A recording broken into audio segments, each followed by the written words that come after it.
የመስኖ የበጋ ስንዴ ልማትን በማስፋት የአርሶ አደሩን ምጣኔ ሀብታዊና ማህበራዊ ተጠቃሚነትን ለማረጋገጥ እንደ ሀገር የተከናወኑ የግብርና ስራዎች ተጨባጭ ውጤት እያመጡ ነው። በሰሜን ሸዋ ዞን ሜዳ ኦሮሞ ወረዳ በዘርፉ የተሰማሩ አርሶ አደሮችም የተሻለ ምርት ለማግኘት ተስፋ ሰንቀው እየሰሩ መሆናቸውን ተናግረዋል። የሰብል ቁመናም እቅዱን ለማሳካት እንደሚቻል አመላካች ነው ተብሏል። ደጀኔ በቀለ ተጨማሪ አለው። የጃራ ወንዝ አመቱን ሙሉ የሚፈስ ትልቅ ወንዝ ነው። በዚህ አካባቢ በተለኛ በመንገኝበት የአፈር ባይኔ ወይብላ ቀበሌ አረንጋባ ጎጥ አካባቢ ማለት ነው። ይህ አካባቢ ለዘመናት ሳይለማ የነበረ አካባቢ ነው።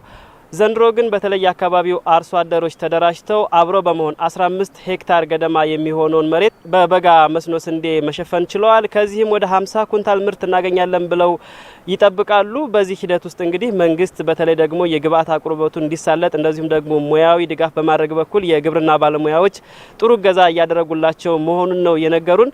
አርሶ አደሮቹ እንግዲህ በተለይ እስካሁን ድረስ በአመት አንድ ጊዜ እንደሚያመርቱ ነበረ የነገሩን። ከዘንድሮ ጀምሮ በአመት 3 ጊዜ የተለያዩ የሰብል አይነቶችን እንደሚያመርቱና በተለይ አትክልትና ፍራፍሬ የማልማት ስራቸውን ማጠናክረው እንደሚቀጥሉ ነው የነገሩን። የዘሩ አይነት 5 ኩንታል ዘር ተዘርቷል። ያው ቀደም እየጣሶታል 4 ኩንታል ጥቁር 3 ኩንታል ነጭ አብሬት ይፋርገን መጀመሪያ ላይ ዘራንበት አብረን ያው ታርሞ ታበቃ በኋላ ደግሞ ነጭ ዘራን።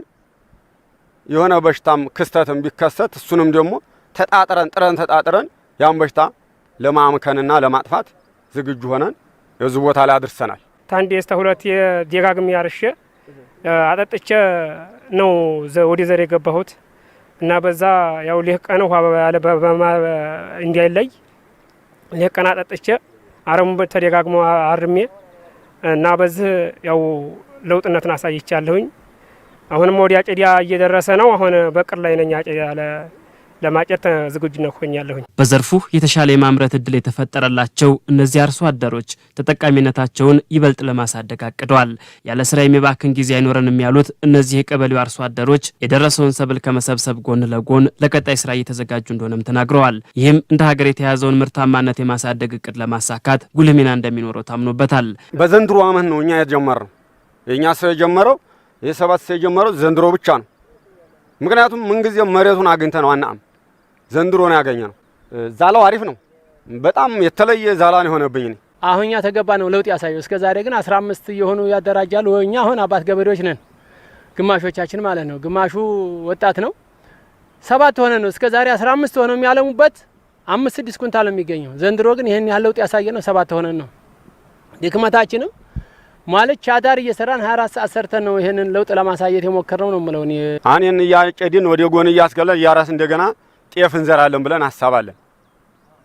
አዎ በዛ ላይ እንግዲህ ሐሳባለን ደግሞ እንደው ተተቻለም ገና ብዙም ስራ እንሰራለን ብለን እናስባለን። የቀበሌው ግብርና ጽህፈት ቤት አስተባባሪ ለገሰ ማንደፍሮ እንዳሉት ደግሞ አርሶ አደሮችን ወደ ስራ የማስገባት ጅማሬው ፈታኝ ነበር። በተደጋጋሚ ከተሰራው የግንዛቤ ማስጨበጥ ስራ ባለፈም አርሶ አደሩ ውጤቱን መመልከቱ ግን ተጨማሪ ተነሳሽነት እንዲፈጠርበት አድርጓል። ጥርጣሬም ነበር በሚገርመው ማለት ነው። እና ስለዚህ እንዴት ይሆናል በምን ይሄን ቻሌንጅ ይፈጥረን። ስለዚህ ወደፊት ያለው ነገር አሁን እያዩት ለወደፊትም ይቀጥላሉ።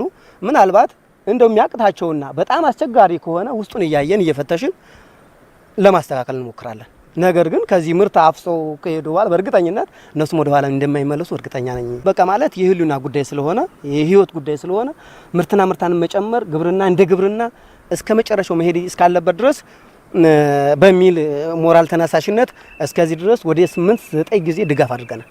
በተመሳሳይ የተባይ በሽታ አሰሳውን አረም ቁጥጥሩን በደንብ ነው የተነጋገርነውና ከነሱ ጋር እዚሁ ቁጥር ብለን እዚህ ደርሰናል። የወረዳው ግብርና ጽህፈት ቤት ኃላፊ በጋሻው ጸጉ እንዳሉትም በተያዘው አመት የተሻለ ምርት ለማግኘት ታቅዷል። ለዚህም መንግስት በቂ ግብዓት ከማቅረብ ጀምሮ ተከታታይ ሙያዊ ድጋፍ ማድረጉን አስታውቀዋል።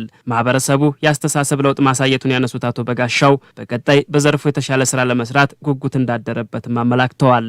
እንግዲህ ምርታማነትን ስናስብ 40 ሺህ ኩንታል ከሚዳ ኦሮሞ ወረዳ እናመርታለን ብለን በቅድ ደረጃ ይዘናል። እንግዲህ መንግስት ይሄንን ሲያደርግ በተለይ ወደ ወረዳችን 150 የሞተር ፓምፖች አንቷል። ይሄ በግራቪቲ ነው የሚለማው። ሌሎች አካባቢዎች የማሽላና የጤፍ አዝመራ ብቻ አመቱን ጠብቀን የምናመርትባቸውን መሬት ዘንድሮ ወደ ስንዴ ምርት የተቀየርንበት አጋጣሚ እንዳለና አዳዲስ መሬቶች አነፍንፈን ስንሰራ የቆየንበት ጥሩ መነቃቃትና ጥሩ መነሳሳት ያየንበት አመት ነው ማለት ይቻላል።